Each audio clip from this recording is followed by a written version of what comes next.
안녕하세요, 여러분. 오늘은 환율과 금리에 대해 편하게 들으실 수 있게 쉽게 이야기해 보겠습니다. 해외여행을 준비할 때, 해외 직구를 할 때, 혹은 뉴스에서 환율 급등이라는 소식을 들을 때마다 머리가 지끈거린 적 없으신가요? 환율이 오른다는데, 그래서 나한테 좋은 거야, 나쁜 거야? 이 질문, 오늘 깔끔하게 해결해 드립니다. 환율은 아주 간단하게 말해, 한 나라의 돈과 다른 나라의 돈을 교환할 때 적용되는 비율을 말합니다. 한 나라 돈을 다른 나라 돈으로 바꿀 때의 비율, 그걸 환율이라고 해요. 예를 들어 1달러가 1,000원일 수도 있고 1,200원일 수도 있죠. 환율은 수출입 물가뿐만 아니라 주가, 부동산 등 거의 모든 경제 부문에 영향을 줍니다. 마치 우리 경제라는 거대한 배를 움직이는 키와 같다고 할 수 있죠. 우리가 마시는 커피 한 잔의 가격부터 여러분이 다니는 회사의 경영 실적까지 이 환율이라는 게 다 연결되어 있습니다. 그럼 환율이 오르면 어떤 일이 생기게 될까요? 환율이 오른다는 것은 달러가 비싸지고 원화의 가치가 떨어진다는 뜻이에요. 예를 들어 해외여행 비용이 오르게 됩니다. 예전엔 100만 원만 있으면 1,000달러 바꿀 수 있었는데 환율이 올라서 1달러에 1,200원이 되면 이제 같은 100만 원으로는 약 830달러밖에 못 바꿔요. 즉 해외여행이 더 비싸지는 것이죠.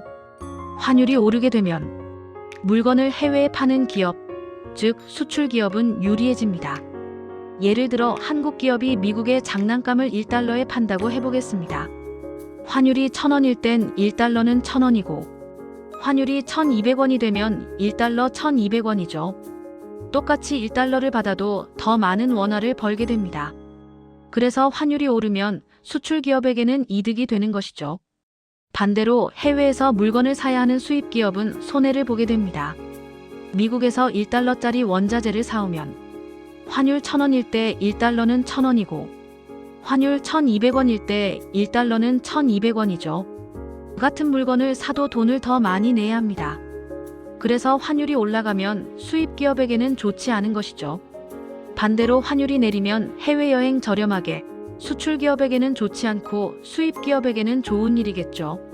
즉, 원화 가치가 올라가면 우리나라 돈의 사람 힘이 세진다고 보면 됩니다. 환율은 경제를 이해하는 가장 기본적이면서도 중요한 키워드입니다. 오늘 배운 내용을 바탕으로 앞으로 뉴스를 보실 때, 지금 환율이 오르니 수출 기업 주가에 좋겠구나. 해외 직구를 좀 미뤄야겠네 등 현명한 경제 판단을 내리시길 바랍니다. 다음으로 금리에 대해 이야기를 해보겠습니다. 금리, 대체 왜 이렇게 중요할까요? 미국의 기준금리 소식, 한국은행의 기준금리 소식을 들을 때마다 도대체 나랑 무슨 상관인지 헷갈리셨죠? 금리라는 단어만 들어도 머릿속이 새하얗게 변하는 분들을 위해 흘려들어도 알기 쉽게 알려드리겠습니다. 금리란 돈의 가격이자 할인율입니다. 우리가 금리를 어렵게 느끼는 첫 번째 이유는 금리를 이자라는 개념과 헷갈리기 때문입니다. 예를 들어볼게요. 10만원짜리 화장품을 10% 할인해서 9만원에 샀다고 합시다. 10% 할인과 9만원이라는 가격은 결국 같은 말을 하는 거죠. 금리도 비슷합니다.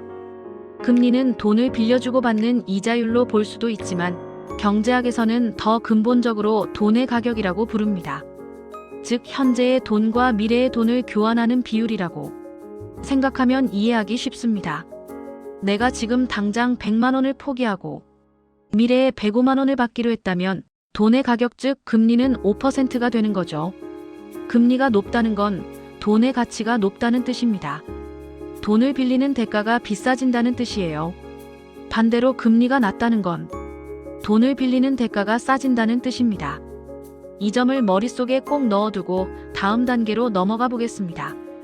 이제 금리가 움직이는 가장 중요한 요인이 되는 경기와의 관계를 보겠습니다. 결론부터 말씀드리면 금리는 경기의 다른 말입니다. 경기가 좋으면 금리가 높다는 말이 됩니다. 경기가 좋으면 기업들이 돈을 벌 곳이 많아지고 사람들은 소비할 곳이 많아집니다. 모두가 돈 쓸 데가 많다고 생각하니 돈을 빌리려는 수요가 폭발하죠. 은행 입장에선 굳이 이자율을 낮춰가면서 돈을 빌려줄 필요가 없어요. 이자를 더 많이 쳐주는 사람에게 돈을 빌려주겠죠. 결론은 그래서 돈의 가격인 금리가 올라갑니다. 반대로 경기가 좋지 않다 하면 금리 하락이라고 생각하면 됩니다. 경기가 안 좋으면 기업도 가게도 돈을 벌 곳이 마땅치 않습니다. 투자를 할 필요도 없고 굳이 대출까지 받아 소비할 필요도 없죠. 은행에 돈이 쌓입니다. 빌려가라는 사람이 없으니 은행은 돈을 빌려가라고 하기 위해 이자를 깎아줍니다. 그 결과 돈의 가격인 금리가 내려갑니다. 즉, 뉴스에서 금리가 올랐다고 하면 지금 돈 쓸 곳이 많아서 다들 돈을 빌리려 하는구나. 경기가 좋다는 신호일 수 있겠네라고 해석하면 됩니다. 반대도 마찬가지고요. 그럼 이 중요한 금리를 누가 조절할까요? 바로 한국은행 같은 중앙은행입니다. 중앙은행은 기준금리라는 것을 조절해서 전 세계 경제 흐름을 통제하려 합니다. 미국 연준에서 금리를 올린다, 내린다 의견에 따라 주식이 움직입니다. 기준금리에 따라 변화하는 시장은 다음 영상에서 다루도록 하겠습니다. 긴축정책, 확장정책 등 재정을 다루는 정책들이 있는데 이 또한 다음 영상에서 쉽게 다뤄드리도록 하겠습니다. 다음 공부 소식을 받고 싶으시다면 구독과 좋아요, 그리고 알림 설정 부탁드립니다. 저는 다음에 더 유익한 경제 정보로 돌아오겠습니다. 시청해주셔서 감사합니다.